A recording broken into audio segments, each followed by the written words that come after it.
Hello, welcome to Swinging at Chins. I'm Rhett, and I'm joined as always by Aaron. Aaron, how you doing? I'm doing well, Rhett. I can't complain. I had a good weekend. How about you? I had a pretty good weekend. I had a great weekend. We're going to get into that. We both had good weekends because this is a Premier League podcast, and we're Premier League fans. So let's do a brief recap of what happened on the weekend. Manchester Derby had a surprising and controversial finish. Mm, Arsenal handled Spurs away from home to get the North London double. They're now 8 points clear at the top of the table.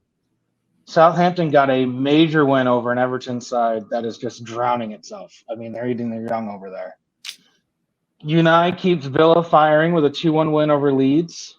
Wolves get a second win over relegation opponents as West Ham continue to fall. mm, Chelsea had to play two matches this week. I think match day 7 makeup against Fulham yeah. that they lost, and then their match day 20 match against Palace that they won. Another London derby no one talked about because it's barely a derby, but there it is.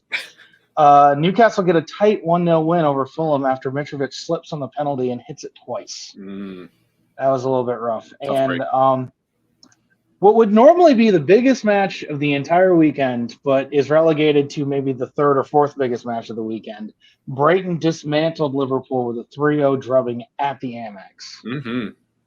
I want to start with the Manchester Derby. It's how we started our weekend, 7:30 in the morning, real early game. This one ended up United 2-1 City. What are your thoughts? I thought City looked very slow. I'd said it in the notes here. Um, yeah, I know they got a ton of the possession and everything, and that's the way they like to play. But even with the possession that they had, it seemed very non-lethal, very toothless. There wasn't really uh, any type of force of attack in this particular game against with them. I thought United played so much better, even with only 29% of possession. What they did with the ball, the quality with it, made them look like the better side. Yeah, I think City. I mean, we've this happens before. This happens a lot with City. Whenever City drop a game, everyone says they look sluggish. They look slow. I'm not saying that they didn't. I'm just saying that it happens so often when City don't score that that's what everyone says. Mm-hmm. And it's easy to look sluggish and slow when you have 70+% of the possession. I also think it's easy to look sluggish and slow when you're City and you score all the freaking time. That's another thing, though. They had only seven shots on goal. 5 total Eight, shots, one big chance. That's they're normally enough. That's normally enough. not well. This year, this year for them, that's enough. We're used to seeing them put up double-digit shots and double-digit quality shots. So it's kind of surprising that they haven't been able to keep it going. It's like they're having a mid-season lull. Well, and I agree with you. Holland, while he is a machine and he is amazing and his goal scoring record speaks for itself, he is definitely slowed down. I think that's down to service. Maybe that's the way to stop Haaland is stop Kevin De Bruyne. I mean, De Bruyne does not look. Listen, I'm an Arsenal fan. People tell me all the time, oh, you probably think Odegaard's better than De Bruyne. And I'm like, right now on form over the past 4 weeks, yeah. Which is Fine. more of how much De Bruyne's fallen off. Mhm. But you're right, and maybe it is service, maybe it is lull. I think that KDB never came back from the World Cup the same way he left. He We did. thought all these things were going to happen. The biggest injury was Gabriel Jesus, who Yep. has been filled in beautifully by Nicotea. Yep. Apart from that, we're a month on from the World Cup, and the biggest thing seems to be Kevin De Bruyne left himself in Qatar. Of course, Maybe I don't picked a know. He nice never beach. got to Qatar, so I don't know where you said service. I have no idea where Holland's going to go to get better service. No, I understand that, but Real Madrid, but not in the Premier League. Uh, just, just, I just lost track of where the hell I wanted to go. Dang it! Oh well. Well, I mean, it is. I understand your point. I think Luke Shaw at center back has been a revelation, and I Yeah, mean this because I laughed the first time I saw it. Man, I laughed. I was like, oh god, it's a good things giggle. are bad over there. Aaron Wan-Bissaka seems to have got his head screwed on straight by Ten Hag. Just as long as he doesn't make terrible errors. I don't think he's going to. I actually think he's a good player. I think he was misused. He has been misused, and he is a really good player with quality attacking play on the flanks. So He is. I think people way too quickly were like, oh, he's the next Alexander Arnold. yeah, And it's like, no, he's his own guy. He's doing his own. First of all, no one's Alexander Arnold. Alexander Arnold is a forward winger that somehow plays right back. I don't he's a understand. breed. Um, but secondly, I also think he was young. He did not have good coaching. Now he's only 25 now. So when he broke into the league, he was 22, Mhm. maybe even a little bit younger. You had the Ole Gunnar Solskjaer stuff happening. You had the Jose Mourinho stuff.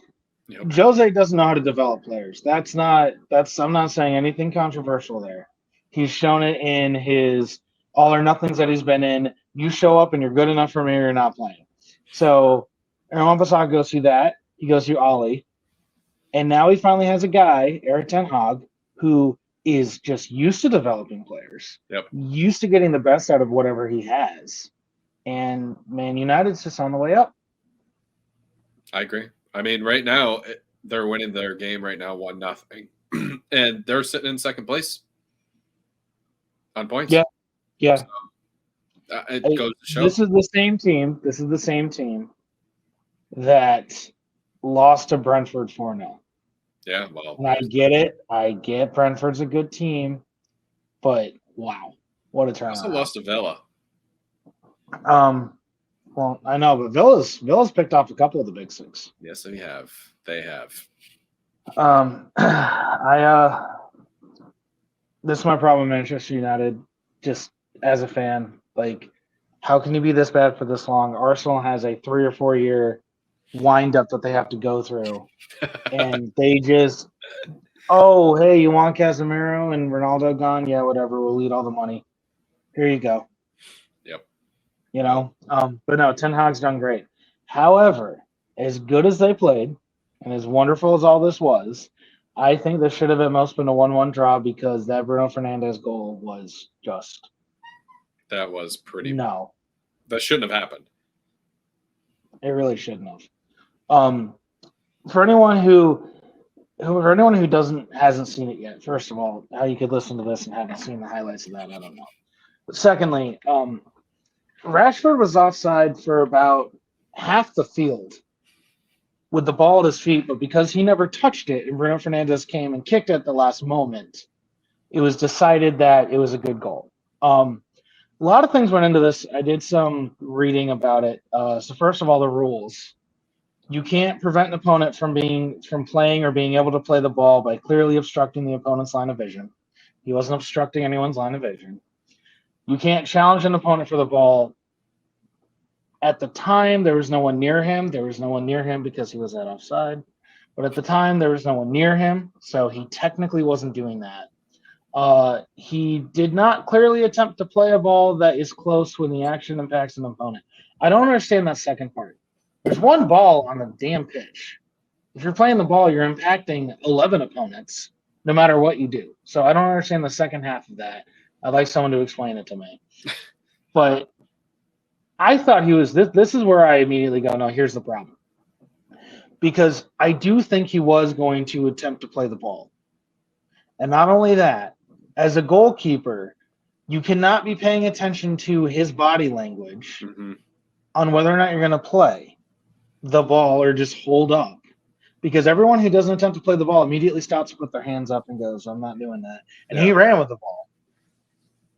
And how many times have we seen Rashford's one of these guys? You have a through ball, striker cuts through the lines, and the only time he kicks the ball is when he actually makes a shot. If you have a perfectly weighted through ball, which, by the way, is exactly what Bruno Fernandes did.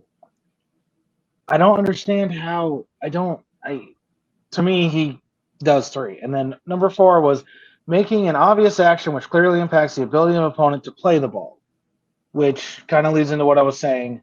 We talked about this right before we got on. You and I both agree. Ederson played the way he did solely because Rashford was there. Yep. If he wasn't, he would have come out and cleared the ball because Fernandez was drawn way back. Yep. Yeah, there's a lot of rules that need to be looked at, and this is one of them. It just between this and the handball rule, somebody needs to look at something. We can't keep going like this next year or years to come.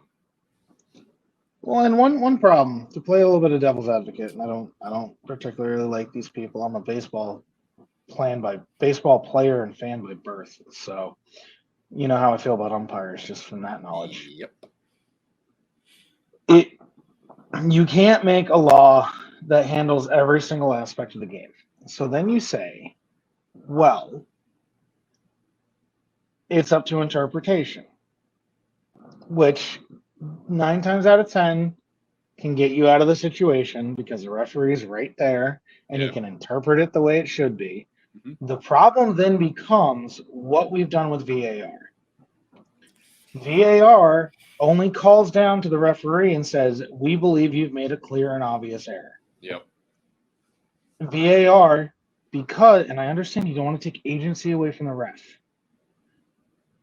but just like when they said, and they had this argument in baseball before they had the calls, oh, we don't want to take agency away from the umpires. But when you get the call wrong, just wrong, it has to be overturned. Exactly. And in baseball, they go back and the umpires do not make the call. Whoever's in the replay booth makes the call. Mm-hmm. And I would like to see something very similar in the VAR where the referee in the room gets to make the call if it's something that goes to a VAR check. I do not want him whistling down a stop play because a tackle was missed. But if we're talking about something that goes to a VAR check, like a goal, I think the referee who has in the room, the VAR referee, who has all of these different camera angles, who can see everything, should be the one to finally make that call. Yeah. I think that would be a good addition. Learn something from it, you know? Yeah. And you had to make a clear and obvious error, then you stop the game to listen to see if you have to go. You then run over to the monitor to look at it again, to then come out and do a mea culpa and say, oh, well, I got it wrong. Yeah. So much easier to say, hey, guy with all the camera angles said that it's this instead, so let's just do it. Especially for handballs, especially for whatever. And then I understand you open it up to the game gets reffed a different way. But if the game can get reffed multiple ways by multiple referees in moments like that, that's a problem. What's a tackle and what's not a tackle? You know, what's a tackle and what's a card? What's a tackle and what's a foul?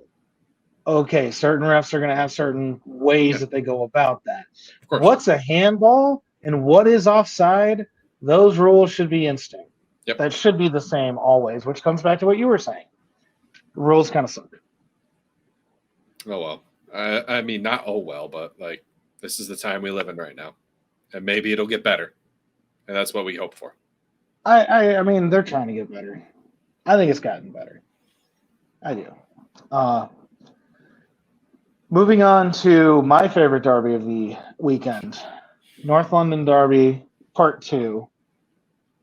Arsenal go into this match having not won away to Tottenham since Mikel Arteta was putting on an Arsenal jersey. Did he put a jersey on today? I don't know. Maybe that was a secret. He's got one under. He had a thick coat on under it. Maybe he had one. He always wears black. You could have had this guy on. No one would have noticed. Maybe that was it. Ended up Tottenham 0-2 to the Arsenal. I want to get your thoughts on this. This game, I thought, seemed very one-sided. Not even very one-sided. I take that back. Arsenal did control a lot of the game, and they definitely seemed like the better team. Tottenham kind of had their opportunities. They weren't terrible, but I think the quick 2 early goals that Arsenal set up just put any type of fire that Tottenham had just out. It was gone. And they just, we'll roll with the punches. If we get a goal, cool. And if we make it back, great. Here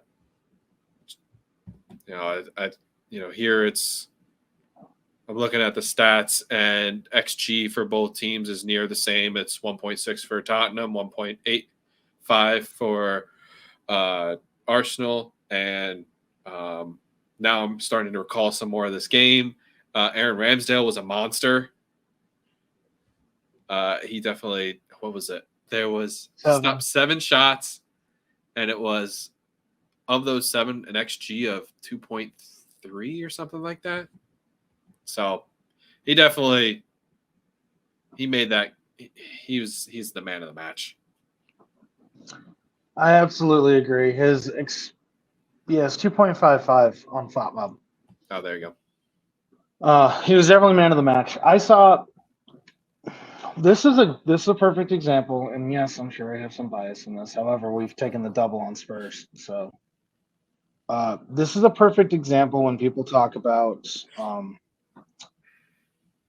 the term is game position.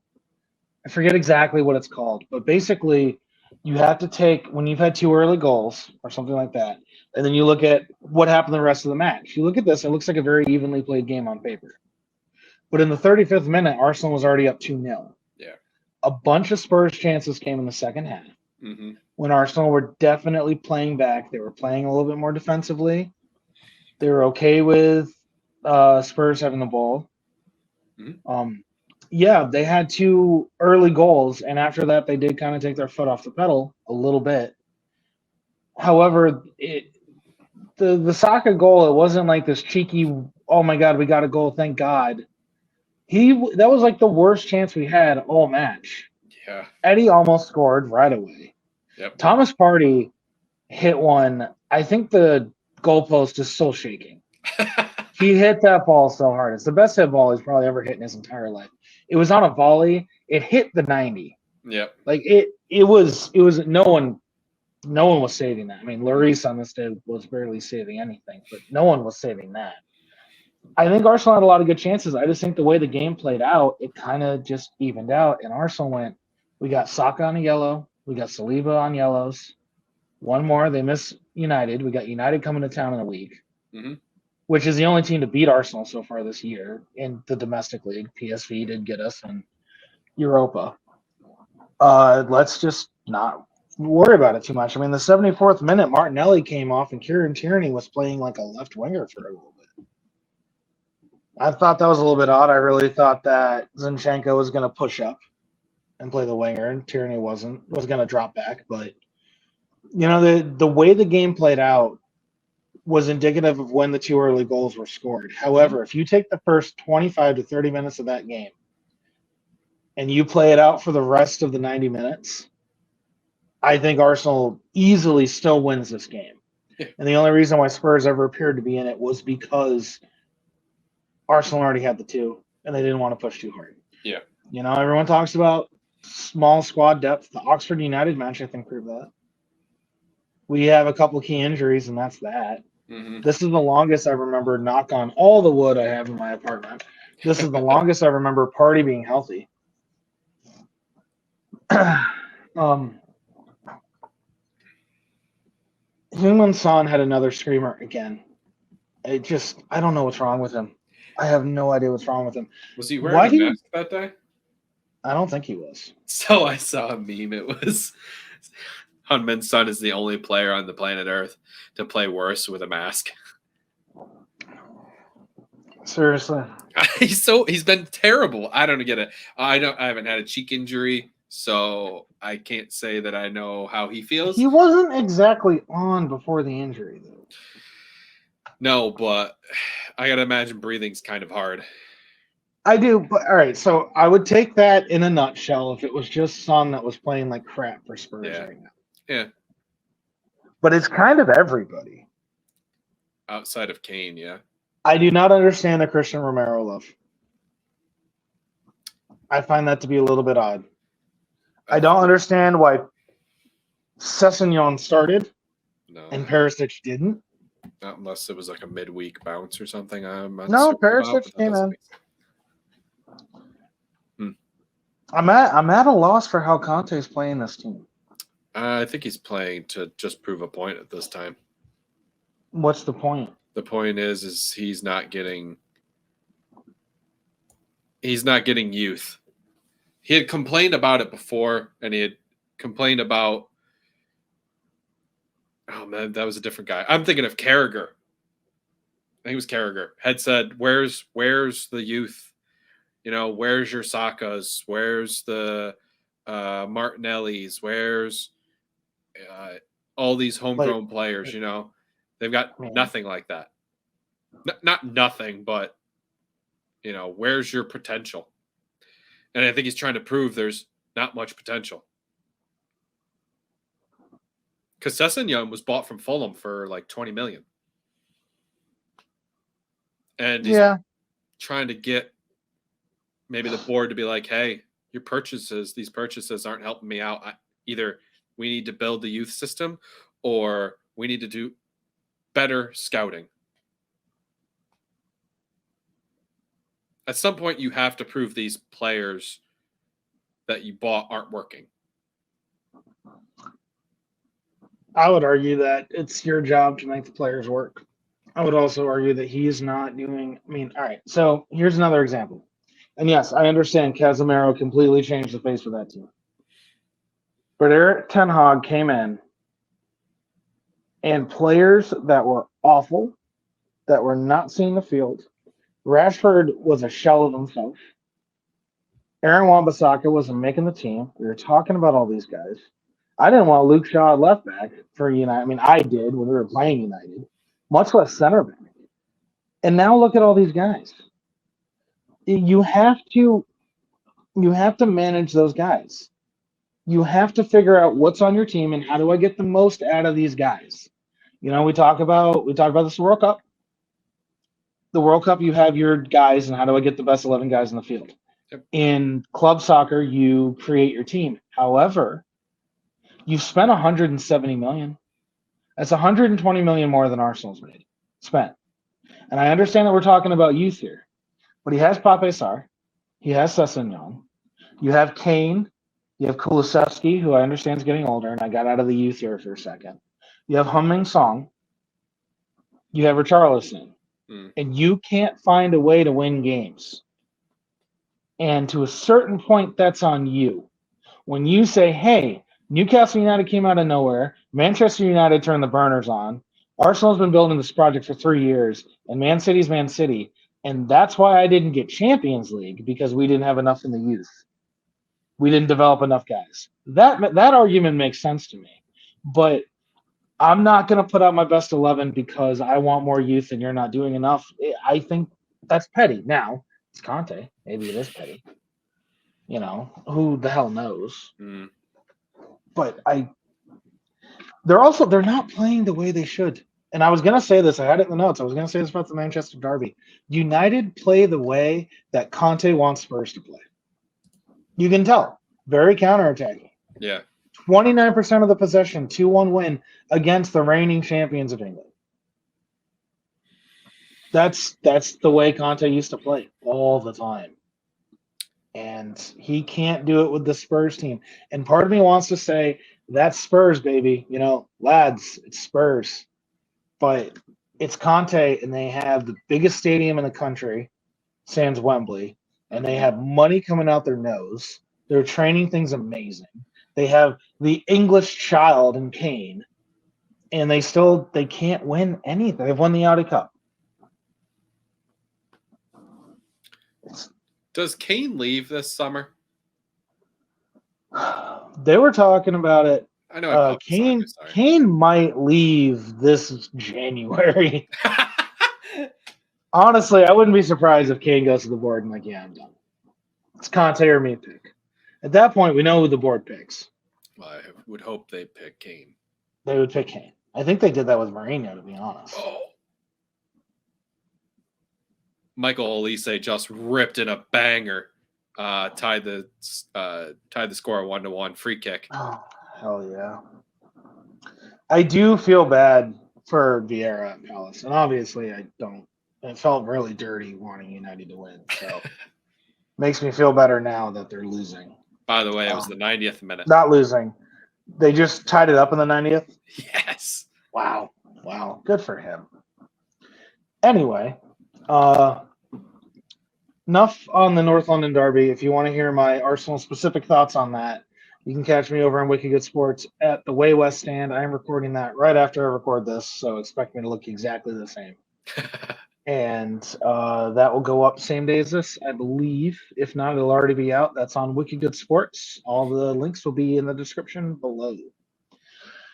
On to the I don't even know if this is the third biggest match because of how big some of the relegation ones were. But yeah. On to the next, we will say Brighton 3-0 to Liverpool. I think this right now, this game is when you hit the emergency button if you're Liverpool. Break glass. This is your crisis mode. This is your crisis mode. Don't know how many community fans we have listening, but they got to be putting on some felt goatees until they can grow their own because this is the darkest timeline. Yeah, this is pretty bad. I mean, I even asked the question, is Liverpool in danger? And yes. He had said yes, and I agree. Yeah. Do you agree with why I said yes? Yeah, because their midfield booty. Everyone's saying this. Well, the problem with Liverpool is their midfield. The problem with their Liverpool is, their midfield. They've been injured. They don't have a good midfield. We have the strikers. We have the defensemen. It's just the midfield. Thiago, Fabinho, and Henderson started this game, and you lost 3-0. You are in full crisis mode now. That is your best midfield. Not good enough. Cody Gakpo was so far the steal of this transfer window. Yeah. And he's got to be like, can I terminate my contract and go back? Just kidding.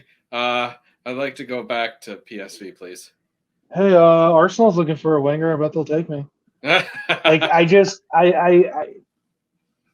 What is it with teams? And Arsenal kind of did it too. Arsenal doesn't need a winger.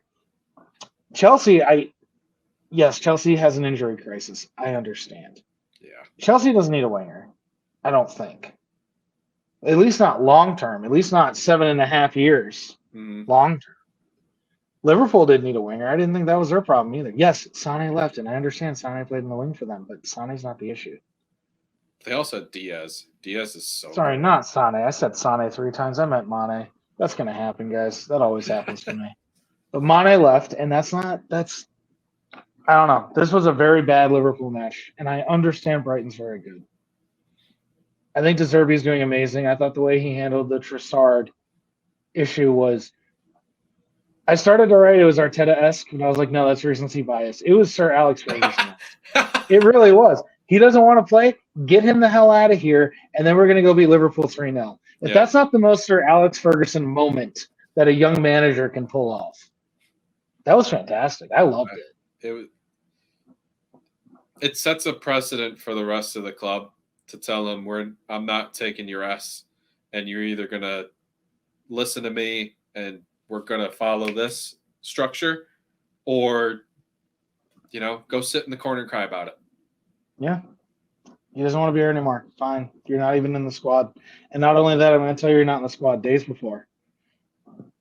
I'm going to tell the world days before you're not in the squad.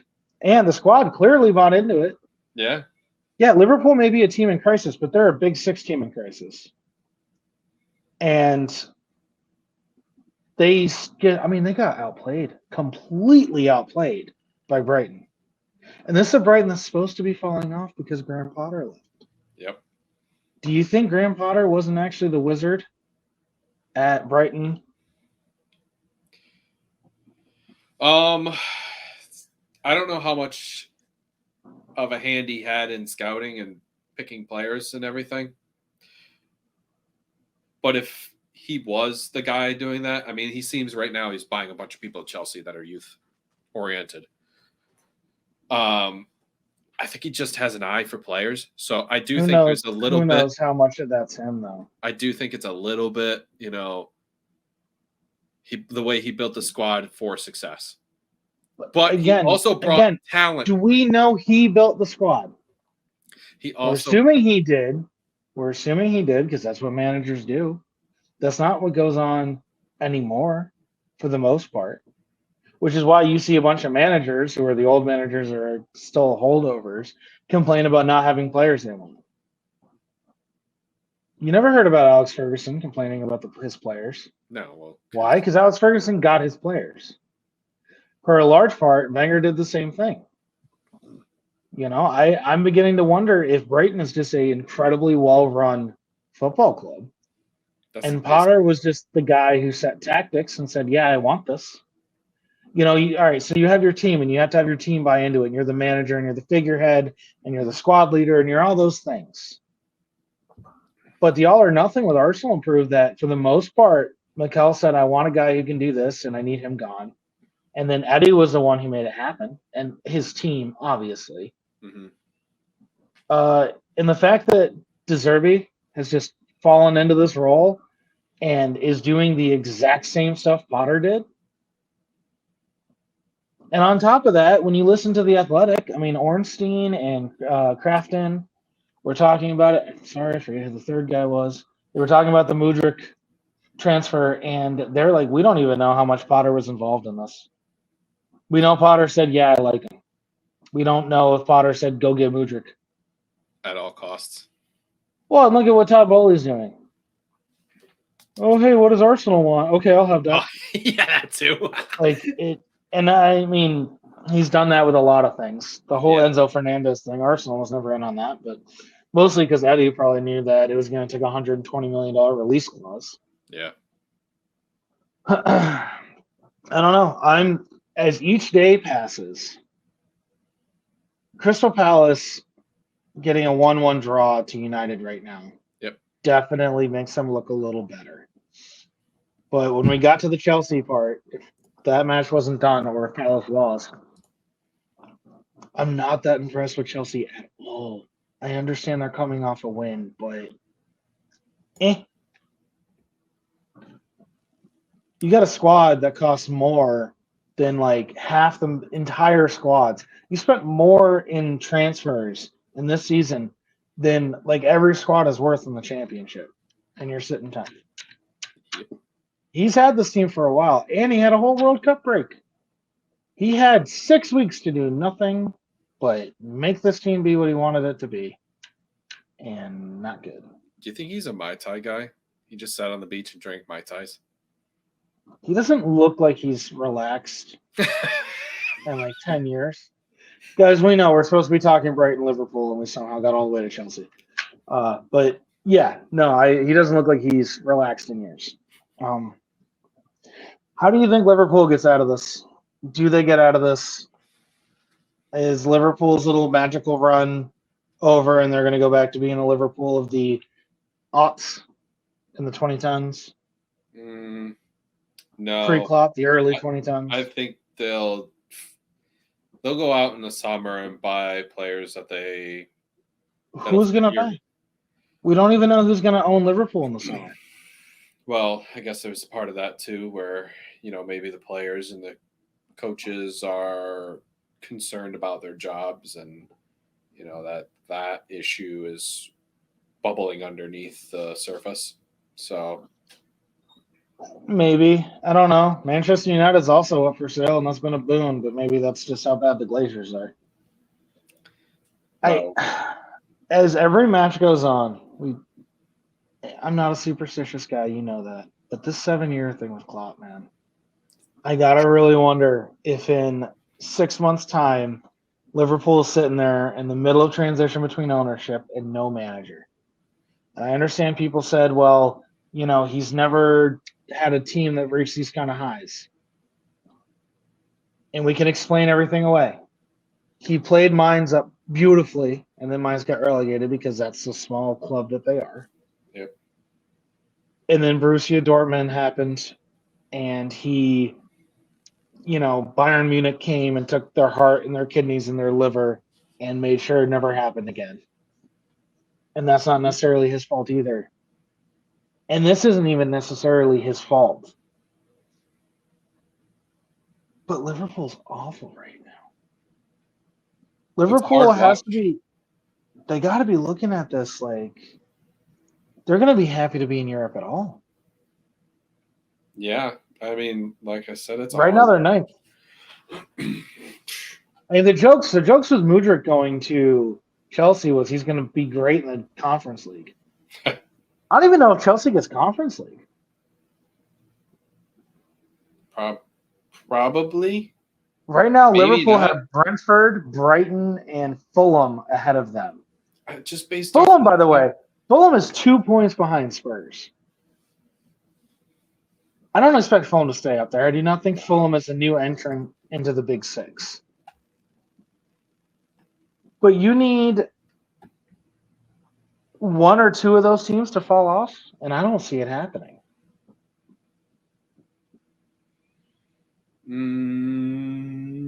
Maybe not. My guess would be Fulham, but that's just because track record. And I think Brentford's a good team. Track record of what? What was Brentford's track record? Their track record is continually being good. No. Very, very recently being good. Continually this season. Improving. So it's been Fulham's. Fulham would have got out of the Emirates, by the way, the Emirates, with a 1-1 draw if Bernd Leno wasn't crap on corners. And, quite honestly, if Big Gabby didn't play him exactly the way he knew he had to play him on corners because he used to be his goalkeeper. Which would be the best record anyone had at the Emirates this season. Fulham is a very, very well-coached team. I know you don't like Fulham, and I understand why you don't like Fulham, but Fulham's a very well-coached team. Brighton may have improved after Potter left. As crazy as that sounds, I don't think that's true. But they're on the up, and Brentford just when they beat, hindsight and what hindsight gives you. Last season, Arsenal had that 2-0 loss to Brentford, and then they lost to Chelsea, and then lost to City, and they started off the year 0-3 with a -9 goal differential, and everyone laughed and all that. This year, most teams, if they started, can't be Chelsea because Chelsea's awful this year, but if they started Brentford, Newcastle, City, they would expect to have 0 points after the end of that. Maybe one with a draw to Brentford. I don't know. Liverpool still hasn't proven anything to me. So they're old, is what you're saying? Or in transition? Old, tired, maybe should be in transition. No, maybe they'll be sitting ninth for the next couple of years. I don't know if that's going to happen. I think it's just as likely what you said, that they're going to get new players and Klopp's going to turn it around because he's an amazing manager and all those things. I think it's more of a coin flip than people realize. Because also Klopp has never turned around a team of his own that has been bad. He's never really been given the opportunity to. True. So again, who knows what's what? But he has always come into a team and fixed the issues. But when you fix other people's issues, you're human like anybody else, and you put your own issues into it. And going for the quad last year, I think might have killed him. So they're just having a full season lull. Could be. But now with FSG wanting to leave and everyone playing horribly and X, Y, and Z happening, I have no idea. So what you're saying is we need to gather all the pennies in our couches and we'll buy Liverpool. Listen, I don't know if you know John Henry. I don't know how big your couch is. It's not going to be enough. Here's what I'm saying. Here's the overarching thing of what I'm saying. When I go to Fenway next year, I'm going to be very happy that there's not a Liverpool. Oh, you know who might buy it? It could be LeBron. LeBron doesn't have billions. He's got stake in it, though, already. Oh, by the way, the guy who owns Ineos wants to buy United. So we should have talked about that. We didn't, but we don't know anything about finance. If the last 5 minutes richest guy in that. Britain? One of the richest. Sorry. Anyway, Let's move on. Let's go to the bottom of the table real quick. Hooray! I am looking like a genius. I have been shouting this on this podcast. I have been shouting this at the beer garden.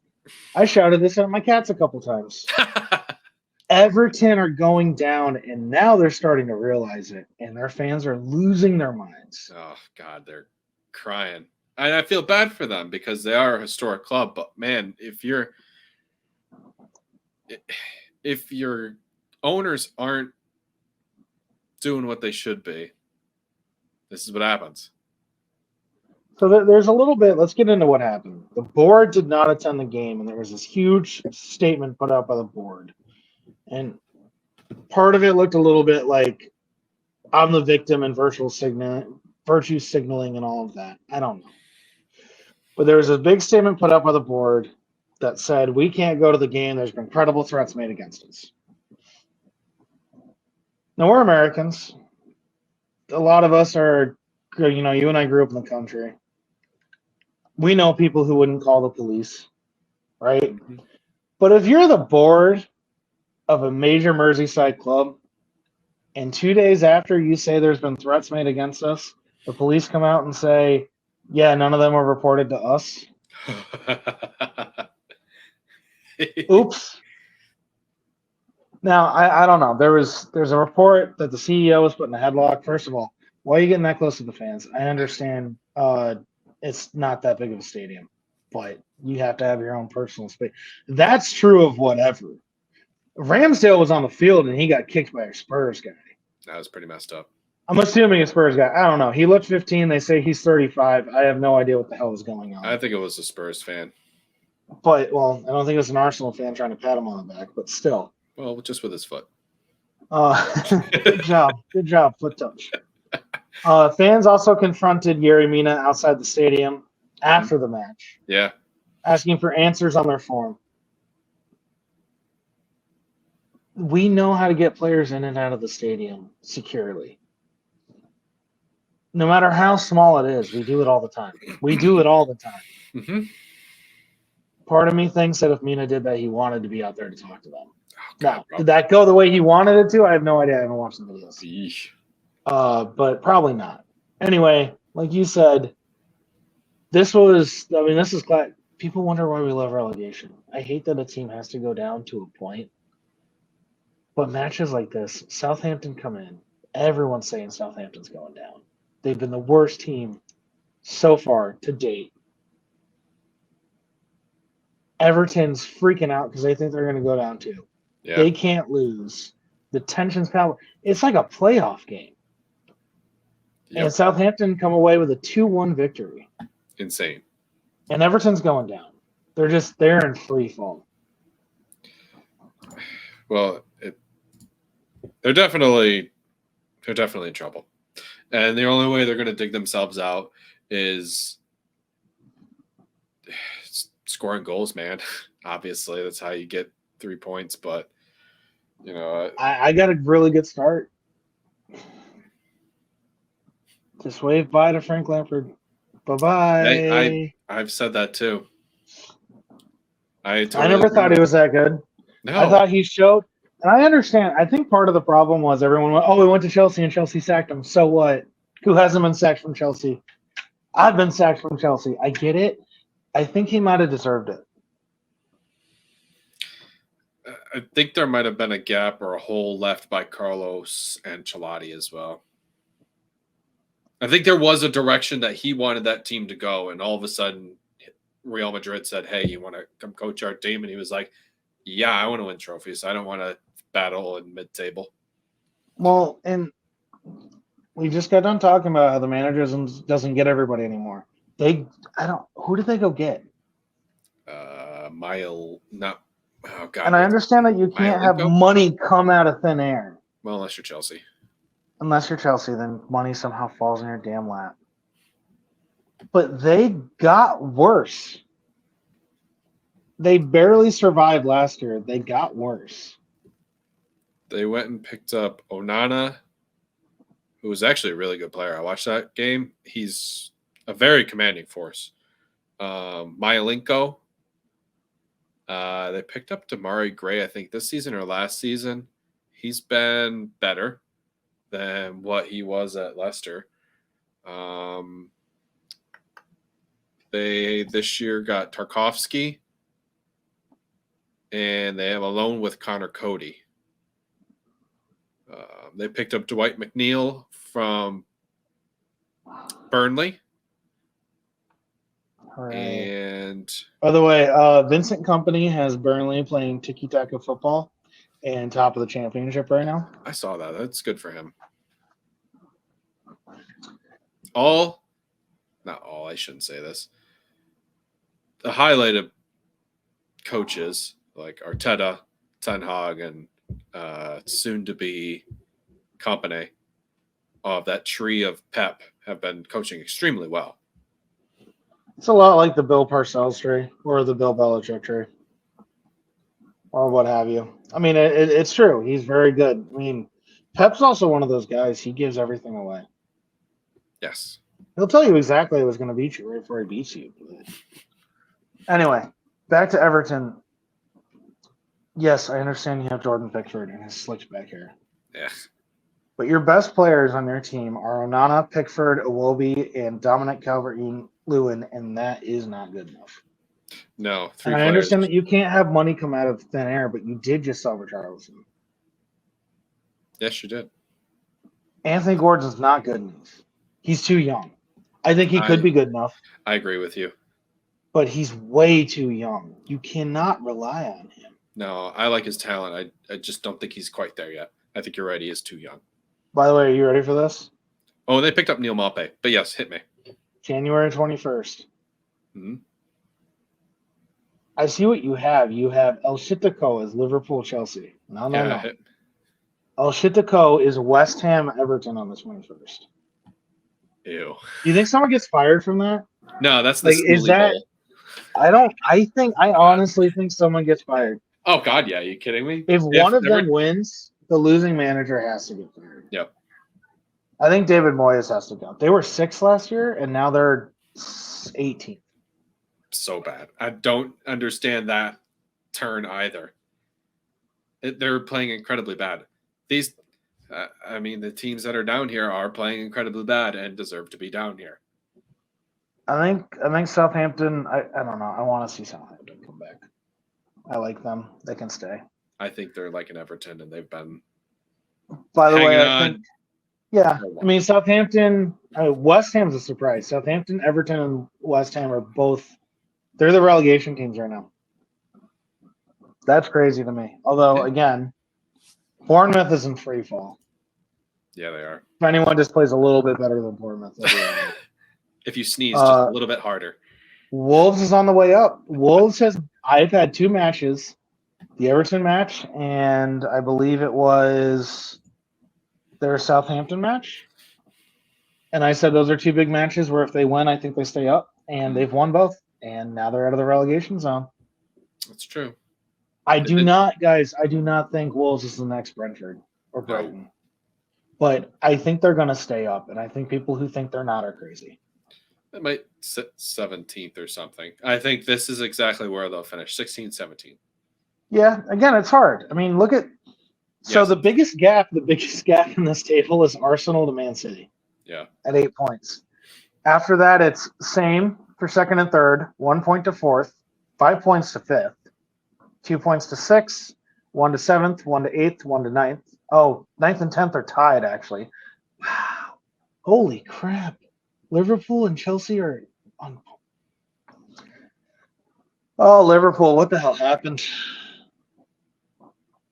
I mean, it can't happen because of goal differential, but Aston Villa could be equal on points with one of those 2 teams after the next weekend, and probably will be. I expect someone to win that match. Who does Villa play? Southampton. Okay, so Villa will be equal on points with one of those 2 teams. I'm not. I'm going to hold my breath. I know, because it's UE and you're a Villa fan, and I totally understand. But outside looking in, I don't know. Anyway, beat Southampton. Then it's 3 points down to Villa, then 2 points to Palace, 3 points to Forest, 3 points to Leeds, Leeds, Leicester City, and Wolves are all drawn. No one is talking about how bad Leicester City is, apart from us. Yeah, we've been They're beating that drum so pretty hard. bad. I don't know. Yes, because they're better than this. God, yeah, they've Also, Brendan Rodgers has to go. agreed. It's just that. Let's talk about some good stuff. Are you ready Yes. for this? Here's the good Hit, stuff. hit me. Chelsea lost. They also beat Palace, but they lost to Fulham. Fulham beats Chelsea, and like you said coming into this, we're an upset alert, but are we? And no, that match kind of played out exactly the way that I think both of us expected it to. Yeah, we were kind of thinking Fulham was going to be the team to beat, to be honest. So, and that's what it ended up being. Yeah. So. Yep. Then Chelsea turned around and beat Palace at the Bridge, 1-0. I thought they looked fine. Now that we know how the Palace Man United game has ended, yeah, and that was 1-1. That was a screamer. You made it sound like that they scored on. Well, it was for Crystal Palace. Yeah. Oh, it was a bent-in goal, upper 90. Yeah, the expected goals on that are 0.04. Olise's goal. Palace had, and again, I haven't had a chance to watch this. We were doing this, and I just got home from work. Palace had an expected goals of 0.55.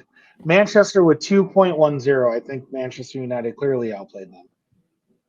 I kind of expect anyone to beat Palace at this point without a Elise wonder goal, and Chelsea beating them does not fill me with good vibes at all. Chelsea have turned it around. No. Did I have stats for that game? No, I don't. But that's okay because I watched a little bit of that game, and it really, as much as it did seem like Chelsea was fine, Kepa really kept them in that game. There was a couple shots on that on net where he had to really make some desperation saves, and it could have went the other way easily, but Chelsea just, found that header from Kai and, grinded out the rest of the game. Which is a problem in the Palace defense. I do not like them in the air. I don't have the stats in front of me to back it up. Gut reaction. I do not like them in the air. They gave up the first goal of the year off a header. Technically, it wasn't a header, but it was off a corner. They do not look like they have the set piece capability that they need to have. This is Palace I'm talking about. I think Chelsea's biggest problem. How do you spend $400 million and you don't go get an actual striker? Did you ever see that? Well, they already do. I say this as a guy who owns an Aubameyang jersey, but no, I wasn't even saying that. They have Nkunku. They signed him. He's not coming until July. So okay. My point is they boned themselves and should have bought him, transferred him in the January window. I don't know what the financial situation looks like. So, I mean, $400 million. I'm done talking about FP. I never want to talk about it again because it's a non-issue. It's something that doesn't exist. No, as far as I'm concerned. So sad. You could build. It is so sad. It is just, and not that we ever expected anything. I think once Man City got away with everything, yeah, everyone just went whatever. My problem isn't that they're buying everyone. Although Mudryk went for way too much. I have my doubts that we would have. I don't think Chelsea stole Mudryk from Arsenal. I think Arsenal said, no, we're at the limit, we're not going to pay. And Chelsea said, oh, we will. I think that if Chelsea wasn't involved, Mudryk would just play the rest of the season in at Shakhtar, and that would be it. Mm-hmm. So I'm not this bitter Arsenal fan who feel that we left. I think Mudryk's probably going to be a very good player. I don't like the fact that he's probably going to be in Chelsea for the next 7 years. Although, this also doesn't make sense to me. That's not how soccer works. So if Americans are used to, and I think Bowley might be trying to do this, Americans are used to, if you put a player under contract in an American sport, when that player gets traded, the other team has to pick up his contract unless you do some finagling with we'll pay X amount of whatever. But you only ever do that when you're wanting to get rid of someone. Mudryk isn't even making $100,000 a week. If Mudryk turns out to be this wonder player that 100 million euros would suggest that he is, and also I find this very interesting. Shakhtar must believe in Potter because it's 70 million euros, but 30 million of them are based on performance, and I think some of the performance is like Champions League stuff. Probably. I don't know. When does that happen? I don't know. My guess is he said it was performance incentives and schedule. I think that Chelsea were willing to pay more up front, and Arsenal wanted to spread it out. Probably. That is probably where the difference is because I don't see Chelsea. I don't think anyone sees Chelsea in the Champions League next year. Anyway, if Mudryk starts playing like a wonder kid and Real Madrid and Barcelona come calling, you have to give him a new contract or sell him. You give him a contract for 4 years, you give him a contract for 8 years. It's not like you locked him down. Mudryk demanding to be out of Shakhtar proved that. So I don't know what Chelsea's playing at. They have a lot of youth on a lot of the long contracts, but the problem is they didn't get any of the youth on their own. No. You know, accurate. Saka's a Haaland boy. So's Nicotea. So's Reece Nelson. You know, look at United. Rashford is a United graduate. Garnacho. Yeah. Sancho as well, I believe. No. Yeah. No, he was City. Oh yeah, yeah. I think you're right. City. You can't play for who the type of person is. Greenwood was too before he did what he did and ended up in people things. Yeah, in court. Yeah. Newcastle, yeah, they went out and bought some guys. So you buy smart, but they're just buying everybody. I don't even know if they're buying smart. They're just buying everybody. I think they're like, hey, let's go on FM, and if this guy has a good rating, let's buy him. They've pissed off Benfica. Benfica doesn't want to do any kind of business with them ever again. Not unless it's like blow them away kind of money and be like, oh, okay, well, let's pave that back over. To put all of it. First of all, now you got guys you got to get off your books. Yeah. Good luck getting anyone to pay you a bunch of money for Hudson-Odoi now. That or the midfielder. His last name starts with a B, and it's out of my brain.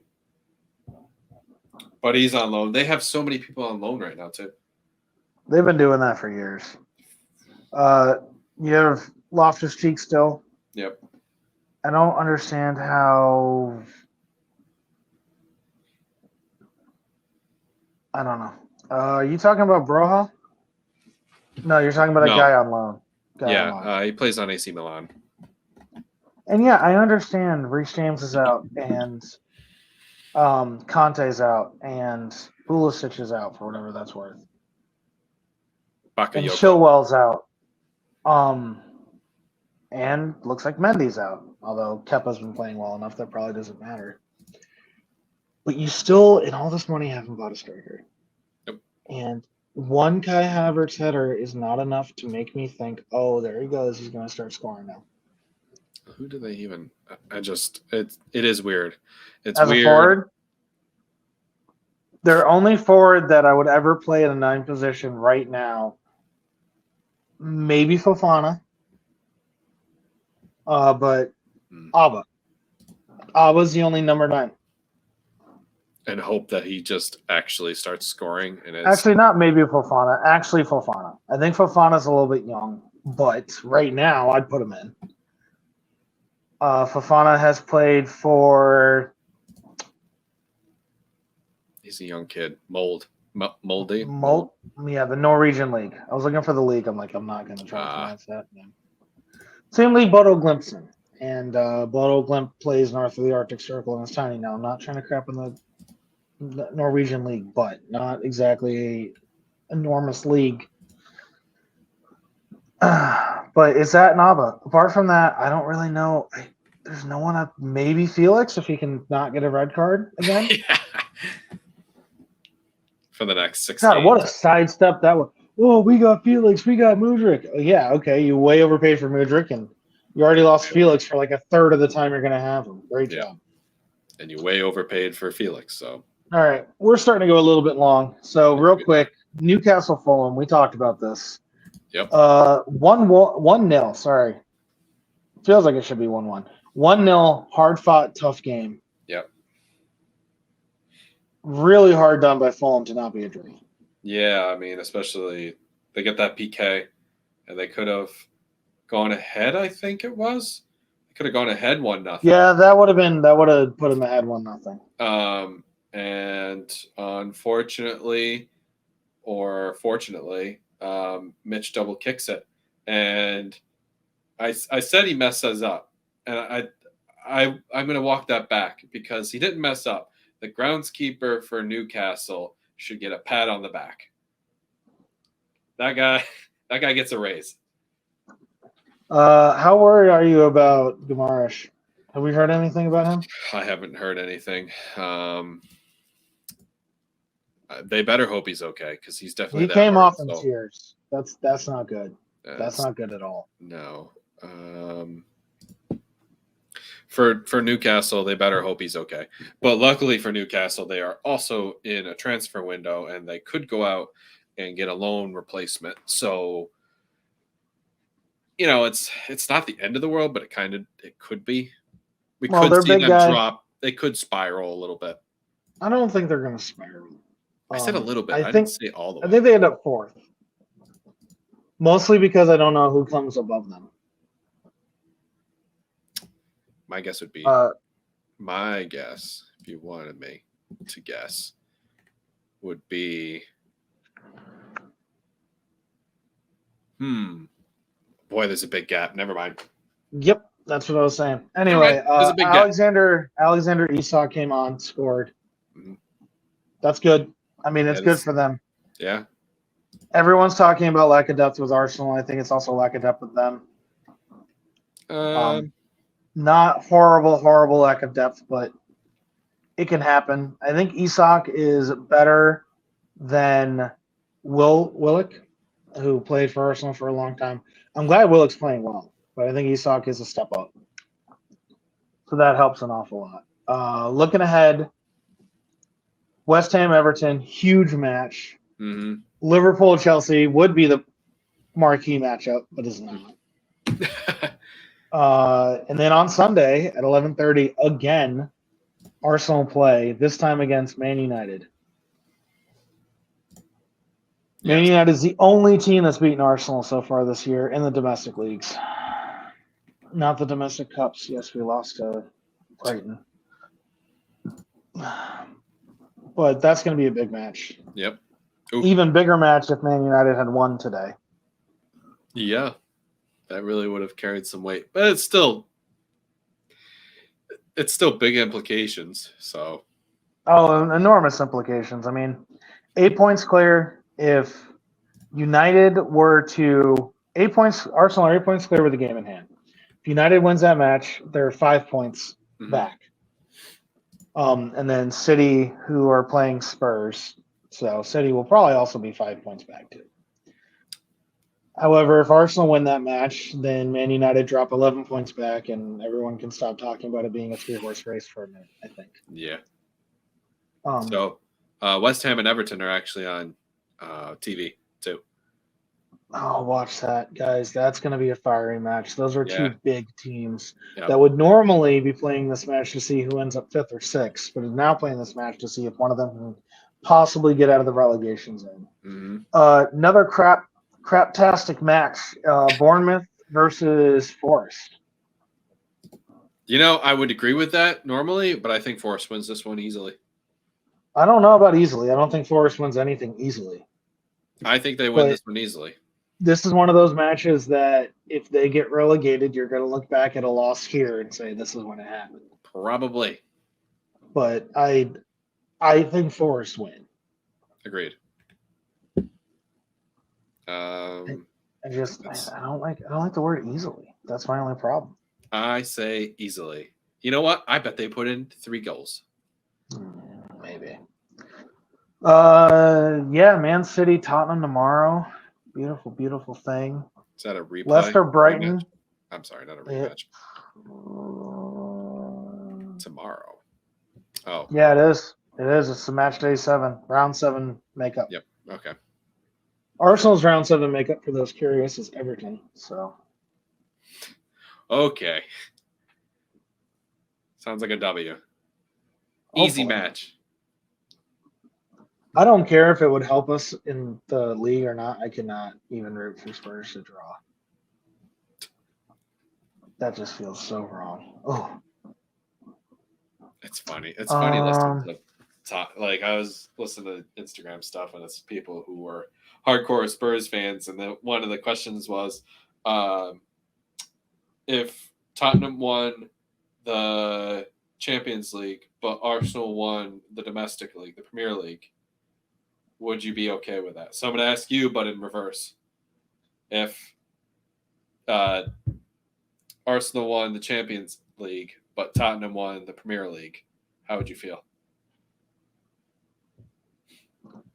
If Arsenal win the Champions League, if I get to see that, I will be happy, no matter what. And I'm a truly optimistic guy, and I will hold over Spurs' heads that we won the Champions League and they didn't. However, I don't think that's the right way to phrase it, because the more interesting answer is, if it meant Spurs winning the league, would I choose that for Arsenal to win the Champions League? Right. Would you take it or would you leave it? To which I will say I will get a shirt that has a giant Arsenal symbol on it that says never won the Champions League on it. Absolutely not. Spurs cannot get a trophy. Fair enough. Can hold that over their heads forever. Absolutely not. Not even. It's the same thing. Yeah, I would. It's not necessarily the same thing because he only had the one trophy in baseball, but if someone came to me and said the Red Sox could never win a World Series ever again, but the Yankees never will either, I'd have to think about it. I would seriously have to think about it. And I'm not trying to be that person, but yeah, no, it could be like, unless someone's going to die, yeah, that would be like the only way I would be okay with that kind of trade. Fair enough.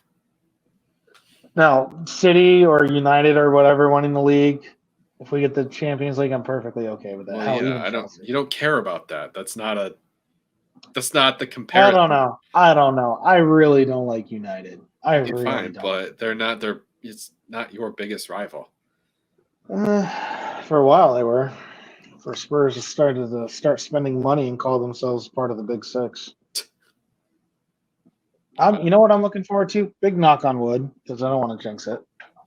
But I think we're going to have Sir Totteringham's Day again this year, which is, for those of you who don't know, used to be a yearly celebration. It was the day when Arsenal mathematically finished above Spurs in the table.